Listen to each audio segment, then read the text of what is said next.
¿Por qué es necesario, en pocas palabras, por qué es necesario un cambio en la Constitución, un cambio total, una nueva Constitución? No se ha podido avanzar en las reformas, poco a poco irlo cambiando, o es en esencia mala y hay que partir de cero. Bueno, lo que planteamos en el Manifiesto al País, en el Manifiesto por la Gran Transformación, que salió a mediados de enero, firmado por 26 intelectuales peruanos, es la necesidad de una ruptura con esta continuidad neoliberal, esta continuidad con la dictadura de Fujimori y Montesinos, que han significado desafortunadamente y para desesperanza de muchos, entre ellos yo, los gobiernos de Toledo y de García, ¿no? Y en el plano político esta continuidad se expresa en la vigencia de un texto írrito, de un texto viciado de origen, que es la Constitución de 1993, ¿no? Es una Constitución aprobada en un referéndum fraudulento, como señaló con detalle un jurista muy conocido en Arequipa, el doctor Juan Chávez Molina, en varios volúmenes que publicó hace casi 10 años, exactamente cuando cayó Fujimori. Creemos que hay necesidad de una Constitución que dé bases para una democracia que permita, sobre todo, superar la actual precariedad, ¿no? Todos los días el país es removido por sucesivos escándalos de corrupción, de saqueo de nuestras riquezas, de abuso del poder, en este caso es triste decirlo, del poder que hemos elegido los peruanos. Por lo tanto, como lo señalé ahora en la mañana, hay necesidad, habiendo fracasado además varios intentos de reforma parcial, de darnos un nuevo texto de Carta Magna. Esta es una tarea difícil y justamente por eso en este manifiesto nosotros hacemos la más amplia convocatoria al mayor número de ciudadanos, a la mayor cantidad de fuerzas políticas para emprender esta tarea, para poner en la discusión política la necesidad de una nueva Constitución. ¿Y esta demanda cómo se conjuga o no con el cronograma electoral de unas elecciones en el 2011 de presidente, de un congreso? Si hablamos de una nueva Constitución, habría que hacer un congreso constituyente. ¿Interrumpe este cronograma electoral? ¿Es mejor olvidarse de elegir un nuevo parlamento? ¿Qué es lo que plantean? ¿Cómo lo plantean operativamente este cambio constitucional? Al contrario, nosotros creemos que hay necesidad de tres cosas. Primero, de crear lo que los propios expertos en cambio constitucional señalan que es un elemento indispensable, el momento constitucional. O sea, crear un contexto de discusión donde se desarrolle un debate y se desarrolle conciencia sobre el cambio constitucional. Esto es indispensable porque sin ella cualquier cambio constitucional carece de legitimidad. Por eso hemos iniciado, algunos creen que muy temprano, 14 meses antes de las elecciones, 15 meses antes de las elecciones, este propósito que señalamos en el manifiesto. Nosotros creemos que no es muy temprano porque la tarea es ardua. Segundo, la necesidad de un gobierno progresista de mayoría nacional, ¿no? Por eso nuestro apoyo a quien consideramos tiene las mayores posibilidades de darle al Perú este gobierno progresista, el ciudadano Ollanta Humala. Y esto lo remarqué también en la mañana, que se produzca un triunfo con una mayoría contundente. Si no existe una mayoría contundente, es muy difícil convocar a los peruanos a la tarea constitucional. Y por último, la necesidad de que este gobierno, a través de los poderes elegidos, de los nuevos poderes elegidos, ¿no?, que tienen la legitimidad fresca, como se dice, procedan a declarar la nulidad del texto del 93, porque su origen es fraudulento además. Acordémonos que Montesinos, como dice el doctor Chávez Molina, cambió los resultados del referéndum, perdió 57 o 53-47 y él dijo que había ganado 53-47, claro. ¿No? Yo formé parte del Comité por el No con Gustavo Mome, con Roberto Ramírez del Villar, en fin, con varios peruanos importantes.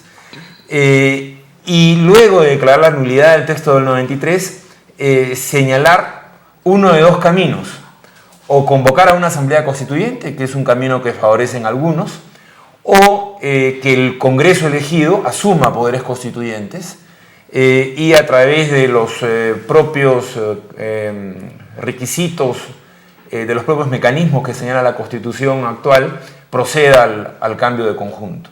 Creemos que el cambio debe partir de la Constitución de 1979. La Constitución de 1979 tiene una gran virtud. Es el último acuerdo de paz entre los peruanos.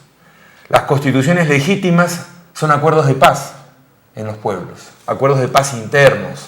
Vivimos desafortunadamente no con un acuerdo de paz. La Constitución del 93 es una declaratoria de guerra contra el pueblo. Hay que terminar con este estado de guerra, ¿no?, que han mantenido los gobiernos elegidos. Paniagua manifestó voluntad de cambio, pero quizás por el corto tiempo que estuvo en el poder llegó nada más a una comisión de reforma. Toledo, a través de PiS, intentó la reforma por la vía del Congreso, pero esta se frustró también. García fue flor de un día, nada más retórica de la primera vuelta, después se olvidó del tema, ¿no? Nosotros consideramos que hay que ponerlo en el centro del debate político y llevarlo adelante. Bueno, pero de darse eso, sucedería lo que está sucediendo en algunos países latinoamericanos. Ingresa un presidente con una mayoría en el Congreso, que sería la única forma en la cual decidan otorgarse poderes constituyentes, y al amparo de ese nuevo gobierno se hace una nueva constitución que en muchos de los casos está orientada a perpetuar o a extender en el poder explícita o tácitamente al gobernante que está en ese momento, ¿no? Bueno, muchos van a acusar que es el modelo Chávez, modelo Evo Morales, exactamente igual, llegó al poder, cambio la constitución, la acomodo. ¿Cómo se puede evitar eso y hacer que este cambio necesario, no solo por estas razones políticas que expones, sea más consensual, no esté tan asociado a una candidatura, a un personaje que además ha sido tildado, ¿no?, de querer ser autoritario, etc.? Hay varios elementos, ¿no? Primero, ser claros. Nosotros planteamos una ruptura, no planteamos una continuidad. Por lo tanto, aquí va a haber quien va a estar en desacuerdo. Los que defienden el legado de la dictadura de Fujimori y Montesinos van a estar en desacuerdo.